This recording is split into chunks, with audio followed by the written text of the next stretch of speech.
Dalam catatan sejarah Islam, ada saat-saat ketika Allah menyingkap sebagian rahasianya melalui makhluk paling lemah, yaitu anak-anak. Mereka belum mengenal dosa, tapi melalui mereka bumi pernah menyaksikan firman, keadilan, bahkan doa yang mengguncang langit. Ini adalah 7 anak ajaib yang bukan hanya sebuah dongeng. Kisah mereka tercatat dalam Al-Quran, hadis sahih, dan riwayat para ulama besar. Mereka adalah bukti bahwa mukjizat tidak menunggu usia. Yang pertama, kisah Nabi Isa alaihi salam, bayi yang berbicara di pangkuan ibunya, Sayyidah Maryam. Sesungguhnya aku ini hamba Allah. Dia memberiku kitab dan menjadikanku seorang nabi. Quran Surah Maryam ayat 30. Malam itu, di bawah pohon kurma yang kering, Sayyidah Maryam melahirkan dalam kesendirian. Tidak ada bidan, tidak ada suami. Hanya suara lembut dari malaikat Jibril yang membesarkan hatinya. Ketika ia membawa bayinya pulang, kaumnya menatapnya tajam. Wahai Maryam, sungguh engkau telah melakukan hal yang besar. Quran Surat Maryam ayat 27. Maryam tak berbicara, ia hanya menunjuk ke arah bayinya. Orang-orang menertawakan. Bagaimana kami bisa berbicara dengan bayi dalam buayan?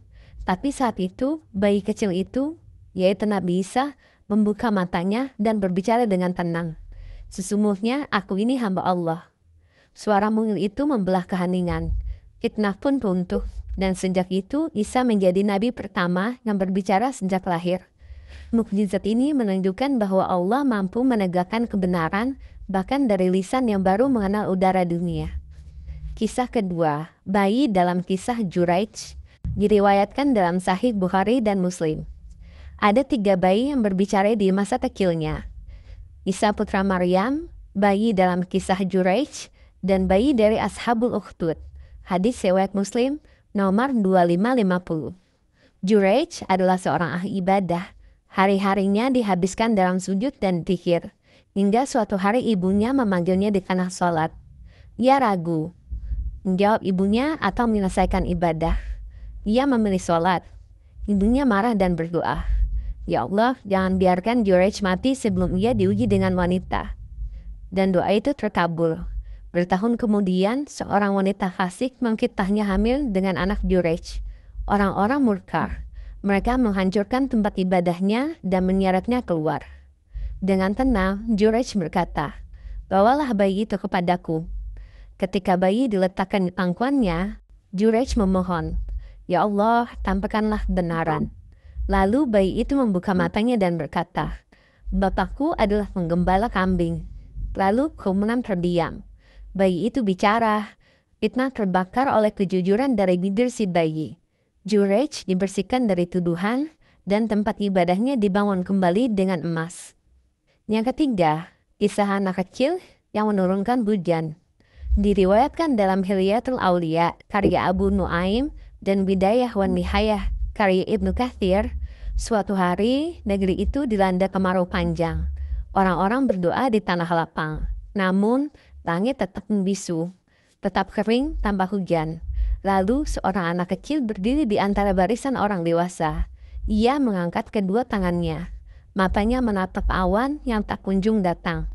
"Ya Allah, hamba-Mu yang kecil ini meminta, turunkanlah hujan-Mu, bukan karena kami pantas, tapi karena Engkau Maha Pemurah." Belum selesai ucapannya, kilat menyambar lembut dan hujan turun membasahi bumi.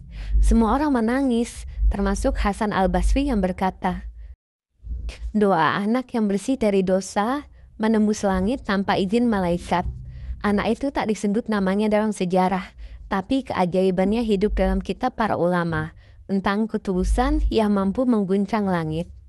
Kisah keempat, bayi dari Ashabul Ukhdud. Diriwayatkan dalam Sahih Muslim nomor 3005, "Wahai ibu, sabarlah, engkau berada di atas kebenaran." Kisah ini terjadi di masa Raja Zatim yang membakar orang-orang beriman hidup-hidup dalam parit api. Seorang ibu membawa bayinya menangis di tepi kobaran api. Rasa takut membuatnya ragu. Namun tiba-tiba bayinya berbicara, "Wahai ibu, sabarlah, engkau di atas kebenaran." Ibu itu tersenyum di tengah air mata. Ia memeluk bayinya erat-erat lalu melompat ke dalam api dan menuju rahmat Allah. Dari sinilah Rasulullah SAW bersabda, 3 bayi berbicara di masa kecil, Isa, bayi Jurej, dan bayi Ashabul Ukhdud, hadis riwayat Muslim. Yang kelima, anak dalam kisah Nabi Musa dan Nabi Khidir. Kisah ini diabadikan dalam Al-Quran Surat Al-Kahfi ayat 65-82. Kala itu Nabi Musa berkata, apakah engkau membunuh jiwa yang suci tanpa sebab? Lalu Khidir menjawab, anak itu akan menjadi penyebab kesesatan kedua orang tuanya. Maka Tuhan kami ingin menggantinya dengan anak yang lebih suci. Quran Surat Al-Kahfi ayat 74-81. Suatu ketika Nabi Musa diperintahkan menemui Nabi Khidir, seorang hamba saleh yang diberi ilmu laduni.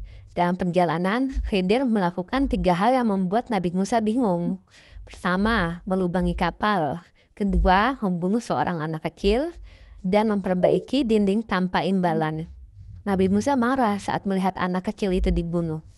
Tapi Khidir menjawab, anak itu akan membawa kekafiran bagi kedua orang tuanya. Maka Allah gantikan dengan anak yang lebih baik dan lebih suci kelak. Ini bukan tentang kekerasan, tapi tentang hikmah yang tak bisa dijangkau akal manusia. Anak itu menjadi simbol bahwa takdir Allah terkadang menyakitkan di mata manusia, tapi indah di mata akhirat. Wallahu alam. Yang keenam, bayi yang menyembuhkan ayahnya dengan doa. Dikisahkan dalam Hilyatul Aulia, juz 5, seorang ulama buta selama bertahun-tahun memiliki bayi kecil. Suatu malam, bayi itu meletakkan tangannya di wajah sang ayah lalu berdoa, ya Allah, sembuhkan ayahku. Pagi harinya, sang ayah membuka matanya dan melihat cahaya pertama dalam hidupnya setelah lama gelap. Ia menangis dan berkata, doa anak tanpa dosa lebih tajam dari ibadah 1000 malam. Para ulama menyebut kisah ini sebagai karamah dari hati yang suci, bahwa doa anak adalah getaran paling jujur yang bisa sampai ke arsy. 7. Bayi Nabi Musa, sebuah cahaya di tengah sungai Nil. Susuilah dia, dan bila engkau khawatir, hanyutkanlah dia ke sungai. Kami akan mengembalikannya kepadamu. Quran Surat Al-Qasas ayat 7. Kala itu Fir'aun memerintahkan setiap bayi laki-laki Bani Israel untuk dibunuh. Tapi Allah mengilhamkan sesuatu kepada ibu Nabi Musa. Letakkan bayimu di tepi dan hanyutkanlah. Sungai Nil membawa bayi itu ke istana musuh terbesar umatnya, Fir'aun. Namun Allah membalikan keadaan. Istri Fir'aun, Asiyah, memungut bayi itu dan berkata, janganlah kamu membunuhnya. Semoga ia bermanfaat bagi kita. Quran Surat Al-Qasas ayat 9. Bayi itu tumbuh di istana yang memburu darahnya sendiri. Dan kelak ia menjadi pembebas umat. Nabi yang menenggelamkan Fir'aun. Sebuah kisah tentang perlindungan ilahi yang ajaib. Tentang bayi yang diselamatkan bukan oleh kekuatan manusia, tapi oleh arus sungai dan kasih sayang dari langit. Dari Nabi Isa yang berbicara, Jurej yang dibela, bayi yang menurunkan hujan, hingga anak yang dibunuh karena rahasia takdir, semuanya adalah potongan kisah besar tentang kuasa Allah atas makhluknya. Anak-anak ini adalah saksi bahwa mukjizat tidak menunggu kedewasaan. Fitrah mereka yang bersih menjadi jalan bagi kehendak Tuhan. Rasulullah SAW bersabda, sesungguhnya anak-anak kecil umat ini adalah penghuni surga. Hadis riwayat Ahmad nomor 23629. Dan dalam setiap tangis bayi, ada doa yang mungkin lebih murni daripada 1000 malam tahajud. Hikmah yang bisa kita ambil adalah, pertama, doa anak kecil memiliki kekuatan spiritual yang luar biasa karena fitrahnya suci. Yang kedua, mukjizat Allah tidak mengenal usia, bisa datang dari lisan yang baru lahir. 3. Takdir ilahi selalu memiliki hikmah, walau sering tersembunyi di balik peristiwa yang tampak berat. Yang keempat, anak-anak adalah amanah dan karunia. Mereka bisa menjadi doa yang hidup atau ujian yang mengangkat derajat. Wah, menarik ya. Semoga kisah ini bisa menjadi pelajaran untuk kita semua. Wassalamualaikum warahmatullahi wabarakatuh.